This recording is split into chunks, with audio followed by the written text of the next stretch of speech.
Money Vikings, welcome back. Hope you've had an awesome holiday season. Merry Christmas, Happy Hanukkah, whatever other thing you might celebrate to just savor life, enjoy being around family, enjoy some good food, some comforts, and just be thankful. It's one of the biggest things about wealth building I've ever thought of is actually developing a certain amount of gratitude and thankfulness for what we have and what we can do, right, with each day. So the title of this video is Bitcoin may be the most liberating asset of freedom ever. And I know that sounds like hyperbole, but hear me out. Put me on in the background. Probably don't want to look at this ugly mug, so put me on in the background. And what I'm going to share with you is 20 plus years of investing experience and about 6 years with Bitcoin. And I want to share kind of my perspective on how Bitcoin is probably the most liberating asset of all time. And I'm going to start by talking about, you guys that are watching this, I'm sure you know all of the fundamentals, obviously. So, savvy crowd, got a savvy audience. Money Vikings readers know what they're talking about. They're investors. They're doing research on all this stuff. So, none of this is going to be sort of, the basics aren't going to be new to you. But let me talk about a couple of things. So I've had experience in many, many asset classes. And we have this sense that things are risky or not risky, et cetera, et cetera. But here's the bottom line. I'll just give you the bottom line up front. You can stop the video after I tell you this. After I say this, you turn it off. But do like and subscribe and hit the notification button before you turn it off, if you would. The bottom line is that barring any crazy sort of weird cyber attack, or aliens coming to the planet, or an asteroid hits Earth and we're all kaput, launched into the next experience or whatever, Bitcoin is something that no government, no entity, no company, no person can change or can tinker with because of what they see as their designs, or what they think is the common good, or they think they're doing what's right. Because I don't think everyone's nefarious. I don't think that's the situation with other assets. But you can become a number. And really, Bitcoin is about numbers, actually. It's about algorithms, and it's about a code. But it's a unbreakable code, in my view, from what I've seen in the last 6 years. Every other asset people will talk about, and other assets are good, they're fine, and people need to find their own true wealth journey. You got to find your thing. Some people do very well with real estate. But at the end of the day, real estate can be very hard to get into. It can be very hard to manage. Takes a lot.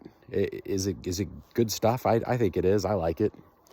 But it's a lot of work, and it takes many, many years. And it can have a lot of fluctuations. A lot depends on where the location is. And the fact of the matter is, most of us in the middle class have been pretty much priced out of many, many locations. People that early adopted, or, many, there's people that inherit, homes that their family bought 50 years ago, 60 years ago, or maybe they got something, generational property or something.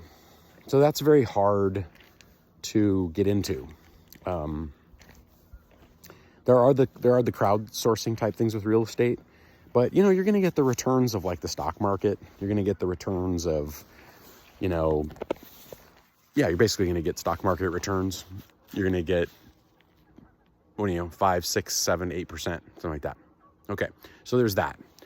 The second way you can think of building wealth is, let me add something here too. You can't save your way to wealth. And that's the other superpower of Bitcoin. Anyone that's just saving is losing their money. They're losing purchasing power. So we're always sort of working against the tide when it comes to investing and building wealth and saving money. And so you're never going to get ahead just saving. In fact, you're going to fall behind by saving. And that's what they tell you to do when you get out of school. You're supposed to save money, right? Yeah, go save money. And I'm not trying to be like sort of little like flippant about advice. There's a second part to that. It should be save money for an emergency fund, and then save money that goes directly into investing. But that's just my view. And that's, what works for a lot of people. So the bottom line is that that's not going to work. And that's an underlying superpower of Bitcoin. You can go into things like, S&P 500 index fund, which I still am a big fan of. That's really nice. It's self-cleansing vehicle. You're buying the most powerful companies. It gets pretty top heavy. It gets weighted with the strongest companies. And you basically can ride that over the years. You're going to have a couple of down years, and you're going to have mostly some up years probably. But at the end of the day, with that one, they say the long-term averages are like, 8 to 10%. Let's say it's long-term averages of 8 to 10%. You're going to pay some taxes on top of that, and you're going to get inflation erosion. So what do we really make? Let's say 6%. Yeah, right? Part of it is that's why we need the power of compounding. You got to have compounding working in your favor over time. But that's the stock market. Bonds have just not done well. Bonds are a lending, that situation where you're lending your money to a municipality. The bonds are very stable. But again, I think at the end of the day, I think with bonds, you're basically treading water with a lot of them. I really do. And they do have risk as well. Some of them default and you lose your money. So my point being, I think we got to do all this stuff. I'll add another one. We can also own and operate businesses. That's just a lifestyle thing, though. You got to decide what kind of business you're interested in. Running a business, operating a small business, that's a huge endeavor. That is a lot of work. And work's great. We should be doing work. But you got to make sure it's work that you like doing in some level. If it's total drudgery, you're not going to keep up with it, and you're not going to like it, and you're probably not going to make as much money, So I do think there has to be some, seven dwarves whistle while you work. There has to be some pleasure in the work that we do. I really believe that.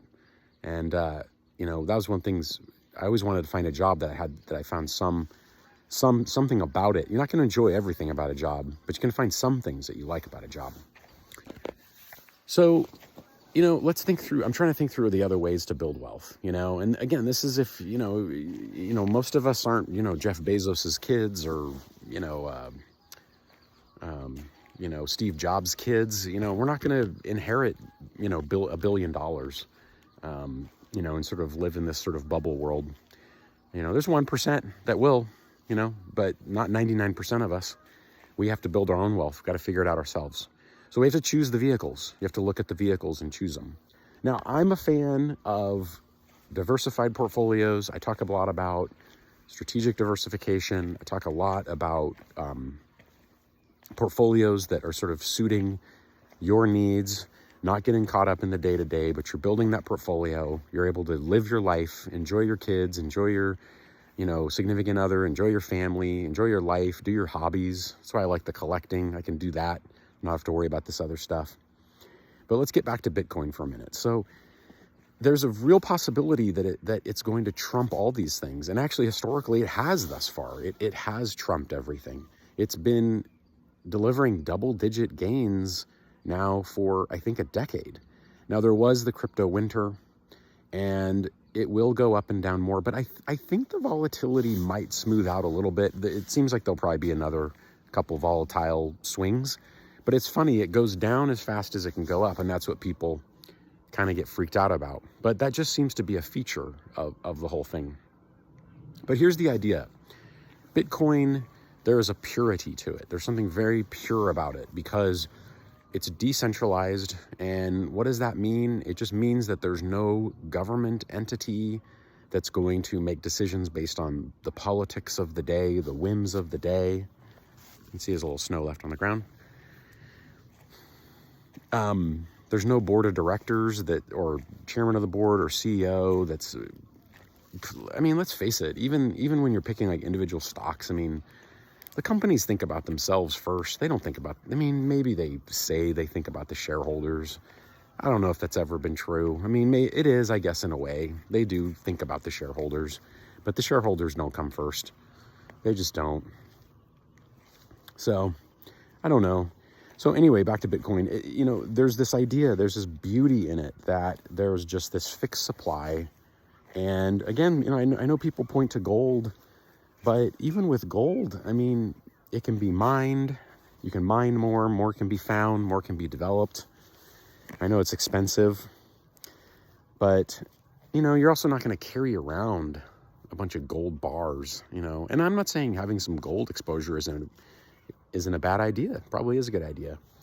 But anyway, Bitcoin just might be the purest form of assets and store of value, digital gold, that we ever see.